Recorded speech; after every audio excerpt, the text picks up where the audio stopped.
अस्सलाम वालेकुम स्टूडेंट्स, मैं करता हूं सब खैरियत से होंगे। आज हम बात करेंगे 10th क्लास बायोलॉजी के फर्स्ट चैप्टर गैसियस एक्सचेंज के हवाले से।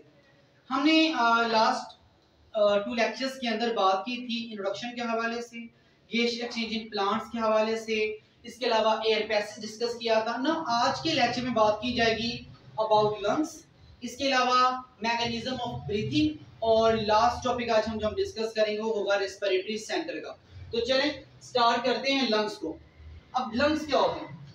लंग्स बेसिकली हमारे पास क्या है कि एक साइड के जो तमाम एल्वुलाई होते हैं, बेसिकली हमने डिस्कस किया था कि हमारे पास जो ट्रेकिया है वो लंग्स में दाखिल होने से पहले आपके दो ट्यूब में डिवाइड करती है, उसको ब्रोंकाई का नाम दिया था।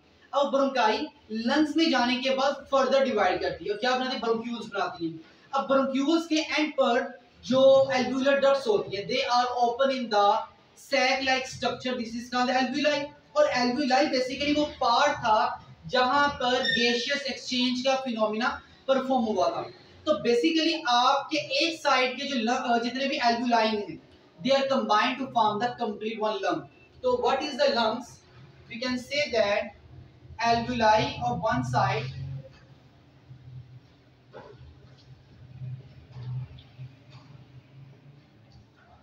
are combined to form lungs। एक साइड के जो एल्वुलाई है सारे के सारे मिलकर क्या बनाएंगे? लंग्स को बनाएंगे। This is the define of lungs. इसके अलावा हम बात करते हैं पोजीशन के हवाले से कि लंग्स फेफड़े जो है हमारी बॉडी में किस जगह पर पाए जाते हैं। तो basically lungs are present in the thoracic cavity. आपके सीने का जो रीजन है यहाँ पर क्या पाए जाते हैं? लंग्स। तो present in thoracic cavity.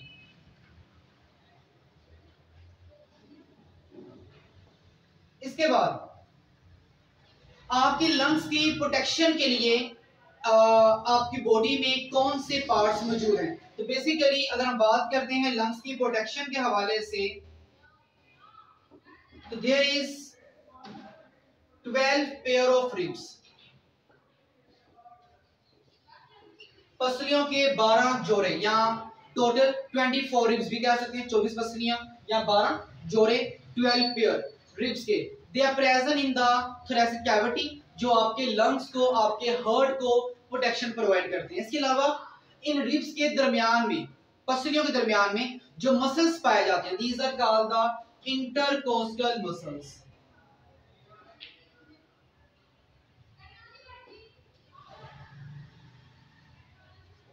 Muscles of ribs भी कहा जा सकता है, फेफड़ों के सॉरी पसलियों की जो मसल्स हमें क्या नाम देंगे? इंटरकोस्टल मसल्स का नाम देंगे। अब ये बेसिकली मिलकर क्या करेंगे? They provide the protection to the lungs. ये लंग्स को हिफाजत मुहैया करते हैं। इसके बाद हम बात करें अबाउट द डायाफ्राम।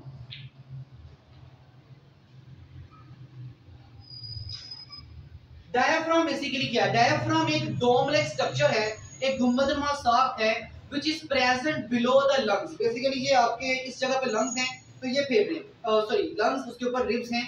अब रिब्स के बिल्कुल नीचे यहाँ पर एक डोम लाइक स्ट्रक्चर बनता है जिसको हम लोग क्या नाम देंगे? This is the diaphragm.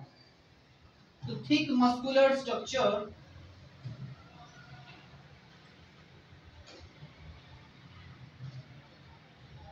a dome like structure present below the lungs, this is called the diaphragm। अब इसका मेन काम क्या डायफ्राम का? That take part in the या that take help in the breathing, या आपको सांस लेने में हेल्प करेगा, मदद करेगा। Now the number of lungs. आपकी बॉडी में बेसिकली 2 लंग्स होते हैं, 2 फेफड़े हैं। और अगर इनके साइज की बात करें तो जो लेफ्ट साइड का जो लंग होगा that is the small in size.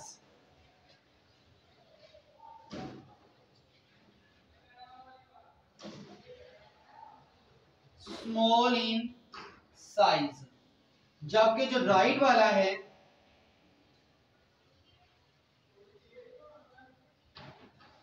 Large in size.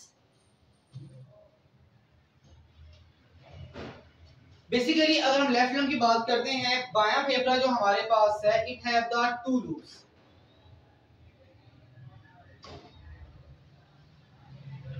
अगर बात करें राइट वाले की, इट हैव द 3 लूप्स।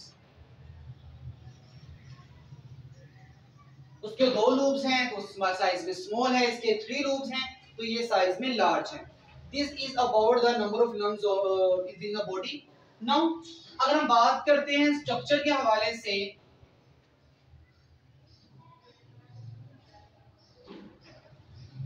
आपके लंग्स के बेसिक स्ट्रक्चर की बात करें तो lungs are the elastic and spongy in structure.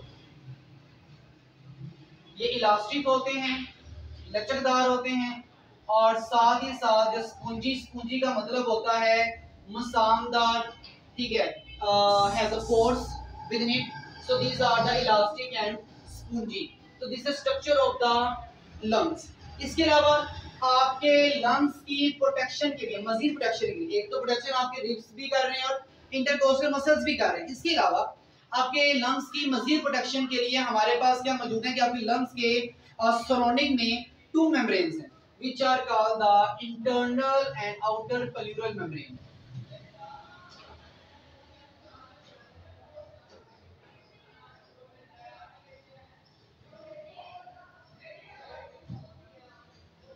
Internal and outer pleural membrane, basically lungs की आउटर साइड पर अगर हम ये बात करते हैं कि हमारे पास सपोज करें एक लंग्स है, तो इस लंग्स की आउटर साइड पर बेसिकली यहाँ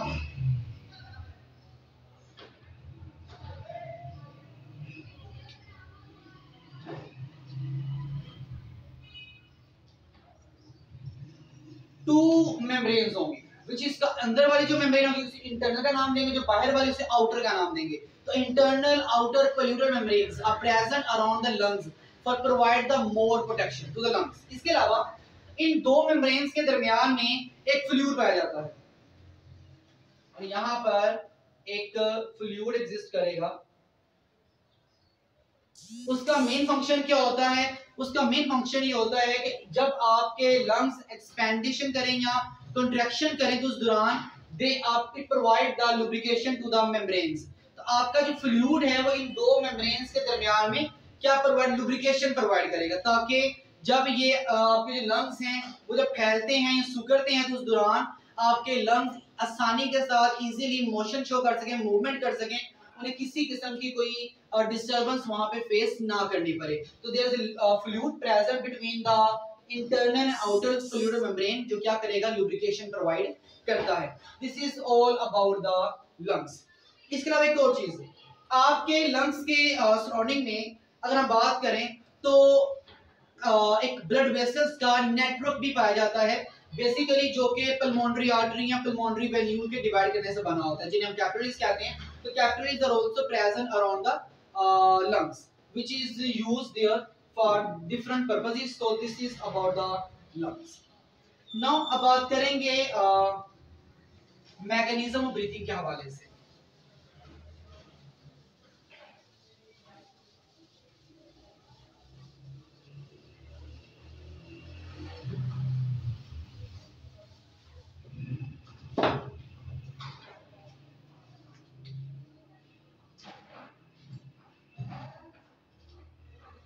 mechanism of breathing.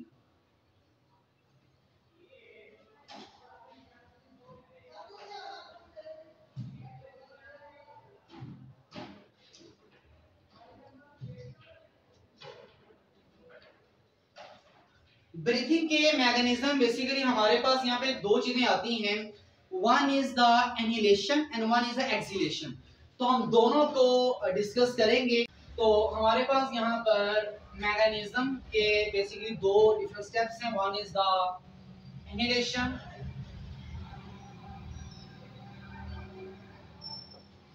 And one is the exhalation.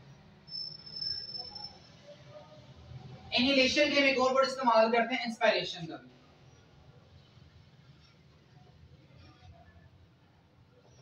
And exhalation का एक वर्ड इस्तेमाल करेंगे एक्सपायरेशन।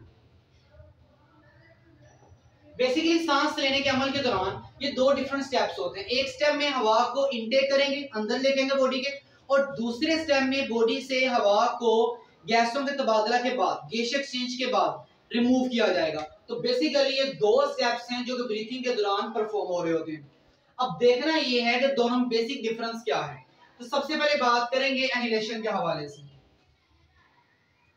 अगर हम इनहेलेशन की बात करते हैं तो इनहेलेशन में हमारे पास बेसिकली फर्स्ट वन होता है क्या, प्रॉपर इसका मैकेनिज्म क्या है, हम उससे शुरू करेंगे। तो इनहेलेशन के दौरान बेसिकली होता ये है कि आपके पास जो हवा है वो आउटर साइड से इनर साइड मूव करती है। मतलब इनहेलेशन में हमारे पास क्या होता है कि हम हवा को इनहेल करते हैं ताकि उसमें से ऑक्सीजन को हासिल कर सकें। तो first one define it, the process of inhale air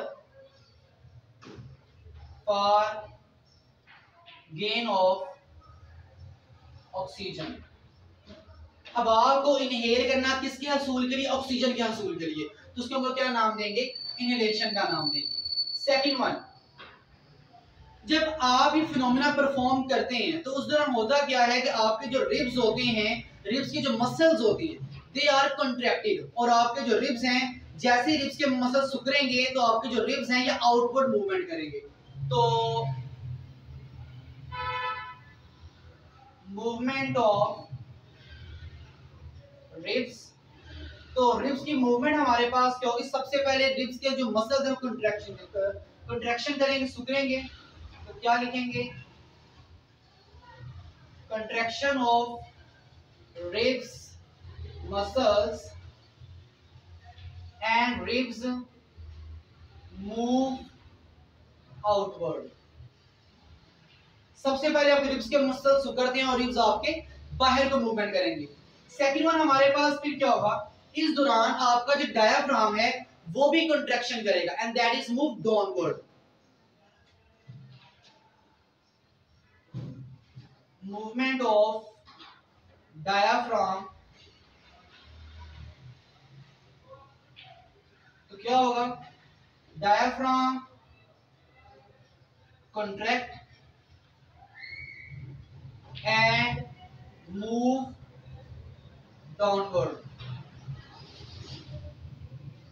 Then अब जब आपके जो रिब्स हैं वो आउटवर्ड मूवमेंट करेंगे तो जाहिर सी बात है आपके रिब्स और लंग्स के दरमियान में एक स्पेस खाली होगी, एक स्पेस क्रिएट होगी। तो वी कैन से दैट कि यहाँ पर हम बात करते हैं स्पेस के हवाले से बिटवीन द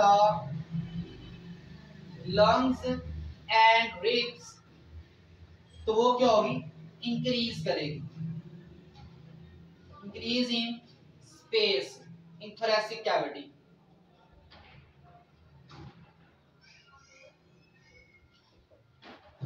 thoracic cavity में लंग्स और रिब्स के दरमियान में स्पेस क्या होगा, इंक्रीज करेगा।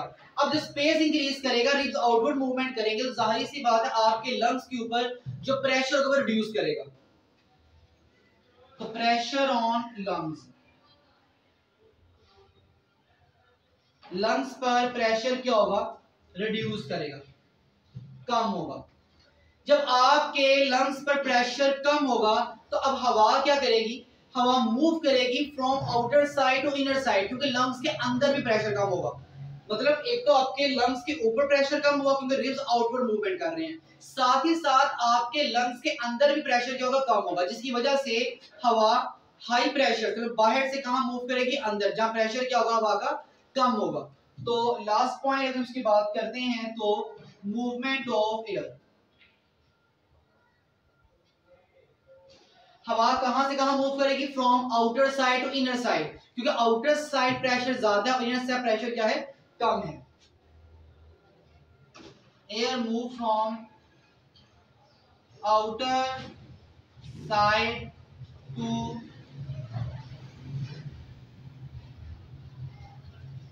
इनर साइड, हवा जो है बाहर से कहां जाएगी, अंदर की तरफ जाएगी। This is about the movement of air. तो मैं इसको रिपीट कर देता हूं कि हमारे पास फर्स्ट वन हवा जो थी वो हमने इनहेल की, किसके लिए, ऑक्सीजन के लिए। उस दौरान आपके जो रिब्स के मसल्स कंट्रैक्शन करेंगे और रिब्स आपके बाहर को मूवमेंट करेंगे। उसी दौरान आपका जो डायफ्राम भी कंट्रैक्ट करेगा and that move downward. Then जब आपके रिब्स बाहर को मूवमेंट करेंगे तो जाहिर सी बात है, ये अगर आपके रिब्स हैं तो ये सॉरी लंग्स हैं और ये आपके रिब्स हैं, जब ये बाहर को मूवमेंट करेंगे तो जाहिर सी बात है इन लंग्स और रिब्स के दरमियान स्पेस क्या होगी, इंक्रीज करेगी, जिसकी वजह से लंग्स के ऊपर प्रेशर रिड्यूस करेगा और उसके साथ साथ इनसाइड का प्रेशर भी रिड्यूस करेगा, जिसकी वजह से हवा बाहर से अंदर की तरफ मूव करेगी from high pressure to low pressure, ताकि दोनों साइड पर हवा के प्रेशर को मेंटेन किया जा सके। This is about the inhalation of air. Now अब गैसियस एक्सचेंज के बाद, गैसों के तबादला के बाद, अब हम हवा को बॉडी से निकालते हैं, तो जब बॉडी से हवा को एक्सहेल करेंगे तो उस दौरान बॉडी में क्या चेंज आएगा वो हम डिस्कस करेंगे एक्सहेलेशन के दौरान। तो व्हाट इज द एक्सहेलेशन? तो एक्सहेलेशन बेसिकली हम करते क्या है, exhale the air for given out the carbon dioxide. हवा को एक्सहेल करेंगे, क्यों? ताकि हवा के साथ साथ बॉडी से CO2 को भी खारिज किया जा सके। देन नाउ वहां पे सेकंड पार्ट था मूवमेंट ऑफ रिब्स, तो यहां भी हम वही डिस्कस करेंगे, मूवमेंट ऑफ रिब्स। अब यहां पर क्या होगा, इस दौरान कंट्रैक्शन हुई थी और रिब्स ने बाहर को मूवमेंट की थी, यहां पर रिब्स के मसल रिलैक्स करेंगे और रिब्स आके वापस इनवर्ड मूवमेंट करेंगे।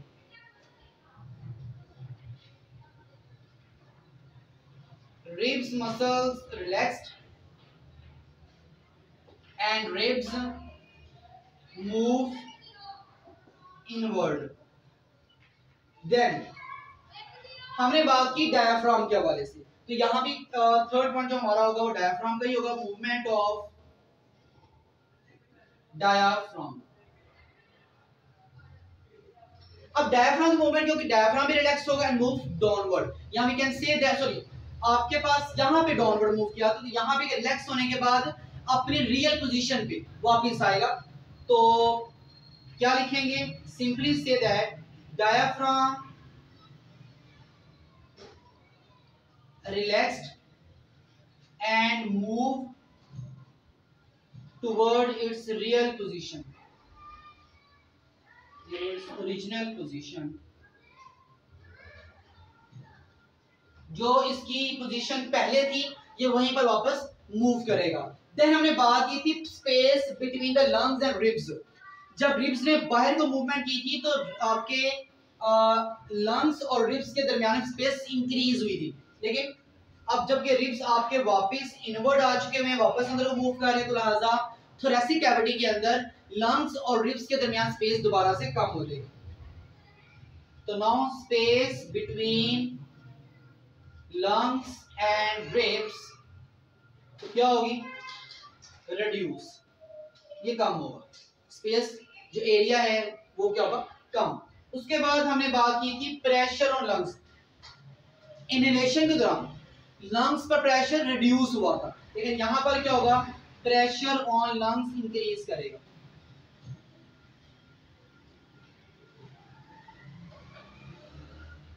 उसके बाद हमने इनहेलेशन में बात की थी मूवमेंट ऑफ एयर की, तो यहां भी वही लास्ट पॉइंट डिस्कस करेंगे।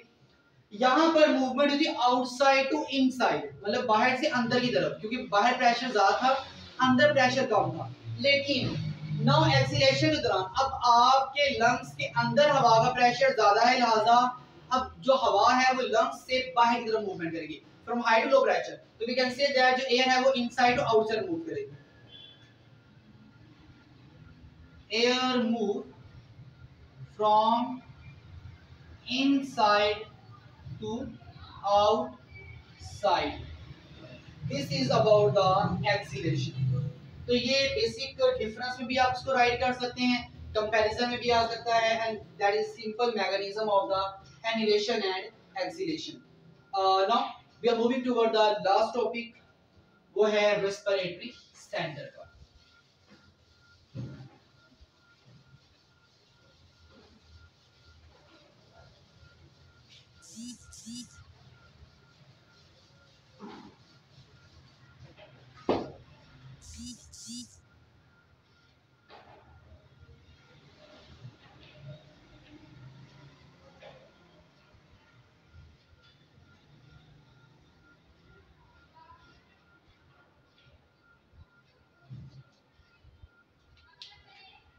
रेस्पिरेटरी सेंटर, बेसिकली आपके ब्रेन में रेस्पिरेटरी सेंटर एग्जिस्ट करता है। इसका मेन फंक्शन क्या होता है? ब्रीथिंग के रेट को कंट्रोल करना। तो रेस्पिरेटरी सेंटर का फंक्शन बेसिकली क्या है? दैट इज कंट्रोल द, या that is responsible of control the breathing of, sorry, rate of breathing. तो ये क्या करेगा? Control the rate of breathing, ये सांस लेने की रफ्तार को कंट्रोल करता है। नाउ पाया कहां जाता है? Present in the brain. अब रेस्पिरेटरी सेंटर को स्टिमुलेट कौन सी चीज करेगी? कि देखें, अभी अगर हम बात करते हैं नॉर्मली, तो नॉर्मली जो ह्यूमन बीइंग का ब्रीथिंग रेट है, सांस लेने की जो रफ्तार है वो 16 टू 20 टाइम है, 16 से 20 मरतबा पर मिनट। लेकिन अगर आप कोई एक्सरसाइज कर रहे हैं या कोई मेहनत वाला काम कर रहे हैं, भाग दौड़ कर रहे हैं, तो उस दौरान आपका जो ब्रीथिंग रेट है वो बढ़ जाता है। अब ब्रीथिंग रेट बढ़ने की वजह क्या होती है? बेसिकली कि उस दौरान आपकी बॉडी में जब भी आप एक्सरसाइज करेंगे तो उस दौरान आपकी बॉडी में एनर्जी बहुत ज्यादा कंज्यूम हो रही होगी, जिस दौरान CO2 गैस भी बन रही होती है। अब CO2 गैस की कंसंट्रेशन जब हाई लेवल पहुंच जाती है तो वो आपके रेस्पिरेटरी सेंटर को स्टिमुलेट करेगी कि आपका जो रेस्पिरेटरी सेंटर है वो ब्रीथिंग रेट को इंक्रीज करे, ताकि CO2 को बॉडी से निकाला जाए और O2 को इनहेल किया जाए। ठीक है, तो this is the stimulated by the high level of CO2 in the blood.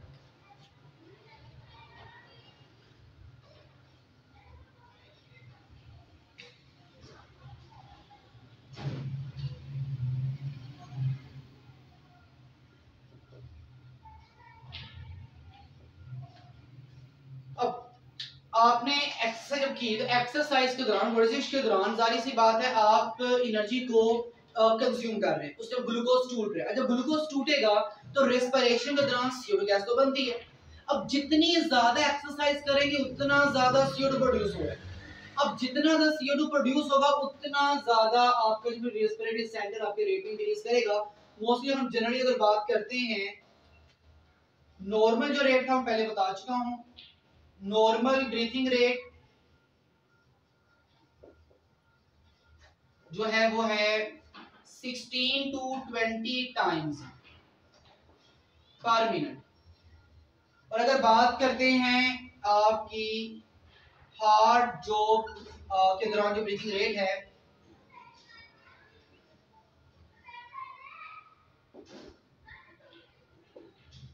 वो होगा 30 टू 40 टाइम्स पर मिनट। तो this is due to the high level of CO2 in blood. तो आपका जो रेस्पिरेटरी सेंटर है वो आपके रेट को इंक्रीज करेगा ताकि एक्सेस CO2 बॉडी से रिमूव किया जाए। अगर वैसे हम नॉर्मल बात करते हैं कि हमारी बॉडी में कितनी CO2 बनती है, तो अगर हम बात करें इनहेलेशन के हवाले से और एक्सहेलेशन के हवाले से, हम कंपेयर करेंगे परसेंटेजेस को। इनहेलेशन के दौरान कौन सी गैस कितने परसेंट बॉडी में आती है और एक्सहेलेशन के दौरान कितने परसेंट बॉडी से एमिट होती है। तो अगर हम ऑक्सीजन की बात करते हैं, ऑक्सीजन इनहेलेशन के दौरान जो बॉडी में हम ऑक्सीजन इनहेल करते हैं वो 21% होता है। मतलब जो हवा हम इनहेल करेंगे उसमें 21% ऑक्सीजन होगी, और जो हवा हम बॉडी से रिलीज करते हैं एक्सहेलेशन के दौरान उसमें जो ऑक्सीजन होती है वो है 16%। फिर अगर हम बात करें CO2 के हवाले से, तो जो हवा हम इनहेल करेंगे उसमें CO2 की जो कंसंट्रेशन है वो 0.04% होती है, और जो CO2 हम एक्सहेलेशन के दौरान खारिज करेंगे वो होती है 4%। फिर अगर हम बात करते हैं नाइट्रोजन की, तो नाइट्रोजन जो हवा हम इनहेल करेंगे उस हवा में जो नाइट्रोजन है वो 79% पाई जाती है, और एक्सहेलेशन के दौरान हम जो हवा बॉडी से निकालते हैं उसमें जो नाइट्रोजन है वो भी कितनी है? 79%। उसकी वजह ये है कि नाइट्रोजन को डायरेक्ट हम इस्तेमाल में नहीं ला सकते।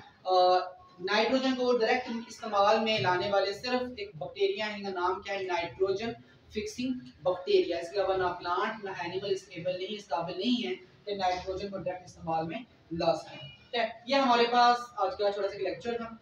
उम्मीद करता हूँ तो पॉइंट्स क्लियर होंगे। अगर कोई बात मसला करे, कोई प्रॉब्लम क्रिएट करे तो आप कमेंट सेक्शन में बता सकते हैं।